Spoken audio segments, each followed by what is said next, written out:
Hi folks, how are you doing? In the round number 8 of the Gashimov Memorial, we saw a very interesting battle in which we saw Mamedyarov as white and Nakamura with black playing a really interesting game.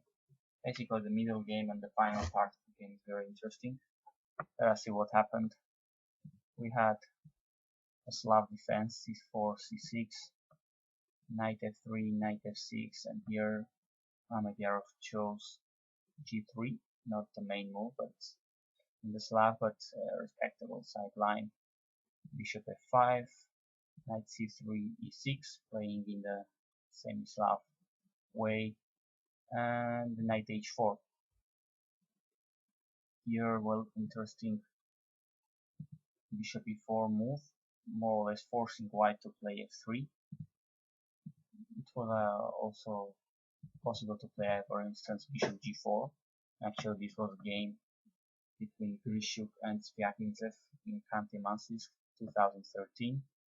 It followed with h3, bishop h5, g4, knight fd7, attacking the knight, queen b3, now two pieces hanging here, b7 hanging, interesting, b6, knight went back to g2, bishop g6, bishop knight f4, so b5, this was an interesting game last year.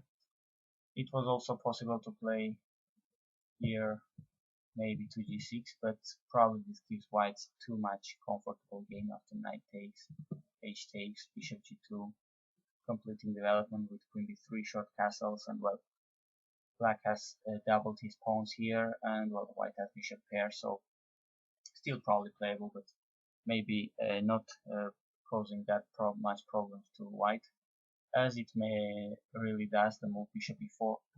Now this is more or less forcing white to play f3. Otherwise, if knight takes e4, the point is that black takes with the b pawn and the knight cannot go back to f3, and it's a little misplayed here on the rim. So after knight bishop e4, really white more or less has to play f3. Now black goes back to g6 and says, okay, I'm gonna lose my bishop pair, but at least I have created this bizarre pawn structure of white in the king side. First, Mamedyarov plays queen b3. Very typical response in these situations is queen b6, defending b7 and offering a queen exchange. Now white takes on g6, h takes, and c5 is played. Here, black has, I guess, two options. He can take on b3, a takes b3, and now this is somehow a typical position in some Slav or semi-Slav lines. White has an open file for his a rook, and well, he has some initiative here. The other option is what Nakamura played. He went back with the queen to c7, and just the game keeps playing. e4, white tries to take all the center with his pawns. Bishop e7. Okay, I mean, this may look a little scary for black. White has a bishop pair, lots of pawns in the center, lots of space. But it's, as it seems, as we'll see, it is not that easy to have a concrete plan for white if black is careful enough. Another option here if, for instance, black chooses to take on e4, bishop f4 attacks the queen, c8, f takes, and b6 is always a thematic pawn break here. C takes, a takes, bishop g2. White has a couple of nice looking central pawns, bishop pair, but okay. Knight bd7, just black keeps developing, e5. This was a game between Sabino Brunello, GM from Italy, and Pat in Capola Grant 2010. Well, Nakamura didn't take, he just played bishop e7, complete development, now bishop f4, at least attacks the queen, queen c8, b7 must be still guarded, and Mamedyarov decided to take to relieve the pressure on the center. He takes. Matter of taste, I guess. He could still play long castle, bishop e2 or bishop e2, something keep the tension in the center. But he takes, knight takes. He takes the knight as well, and now c takes d5, allowing the black knight to go to c6, and white castles long. Maybe white had anything better, but it seems black has solved his problems of space. But okay, the position is still interesting. There are some imbalanced pawns here. The one on c5 is cramping a little black's position, but at the same time d4 could be a little vulnerable. e5 is something that black would definitely like to play. So some interesting ideas still.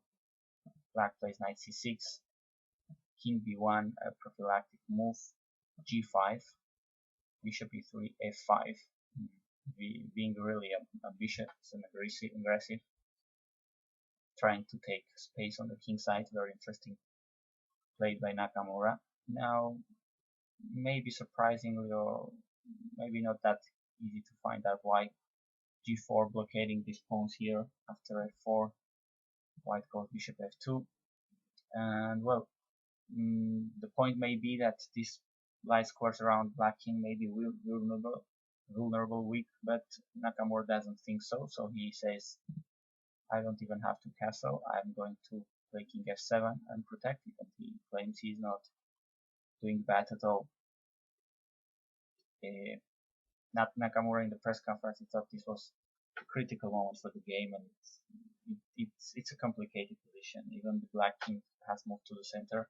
There aren't very much too many open ways, open paths leading to him. White pieces aren't that active, so the position remains complicated. Now rook e1.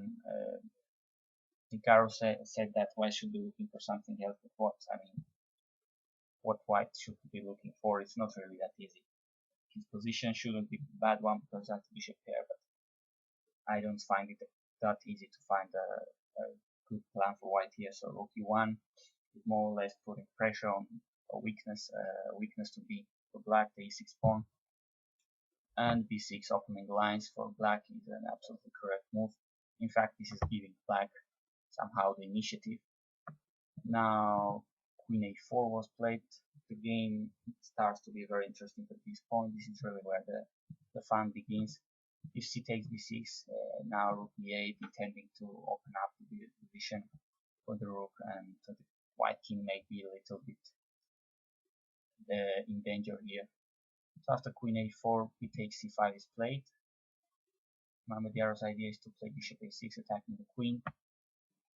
But after queen c7, he plays bishop b5, attacking now the bishop and probably missing the rook a b8 move. And the point of this move is that if bishop takes c6, there is a beautiful sequence here. Attacks the queen with rook b4, and after queen a6, just to keep defending the bishop, black goes back and attacks both the bishop and the queen, taking the bishop back and having a favorable position. So after rook a b8, probably Mamedyarov saw this, so he just tries to mud the water, not to be a clear pawn down and not have initiative at all. He just sacrifices the rook. There it goes on e6. Very interesting. A very practical chance probably. So king takes c6 and he takes on c6. Now black is after exchange, but his king is exposed in the center.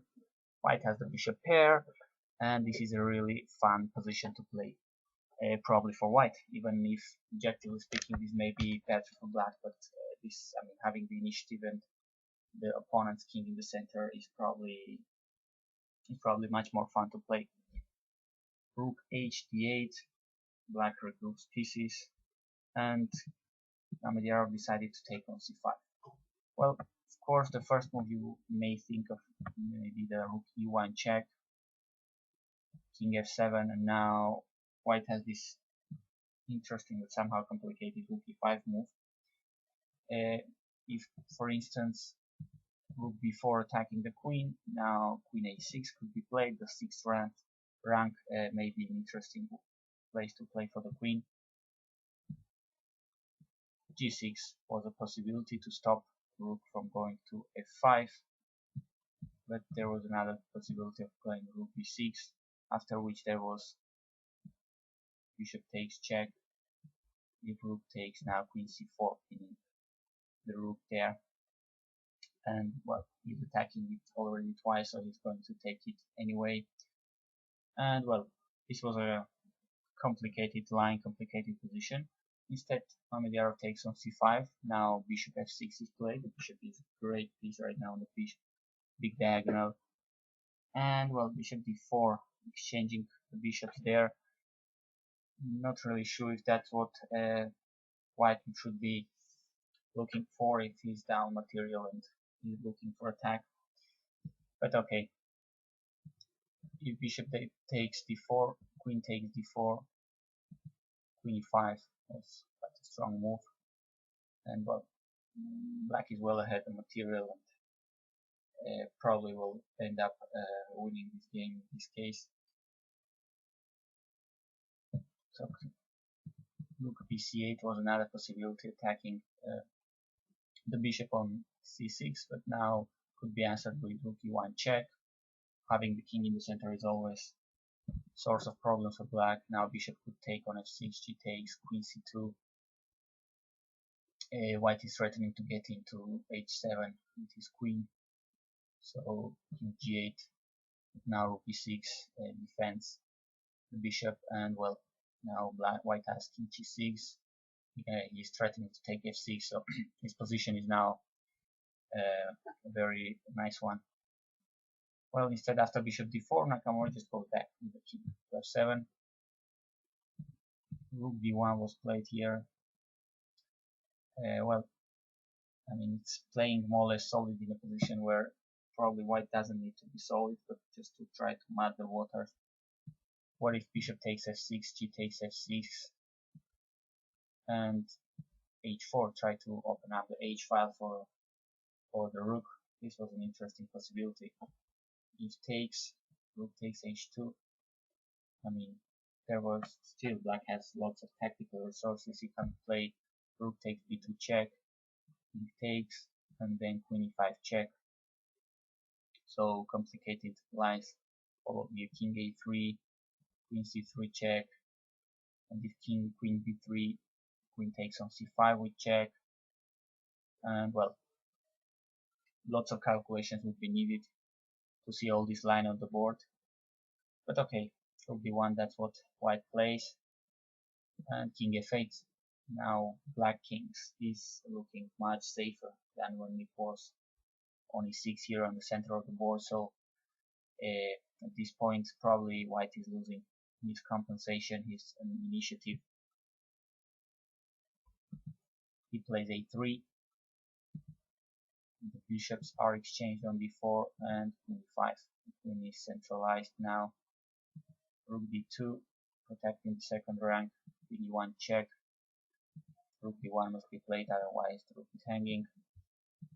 Now queen e2 attacks b2, which would be checkmate. Attacks f3, b4, and queen takes f3 basically. So well, black is up a pawn still. I mean, white has a passed pawn here on the c file. He has the bishop. Black king may be still vulnerable because there are lots of open lines, but probably this is not enough compensation against a very strong GM like Nakamura. King b2, queen takes also g4 pawn, and queen c2, relocating the queen.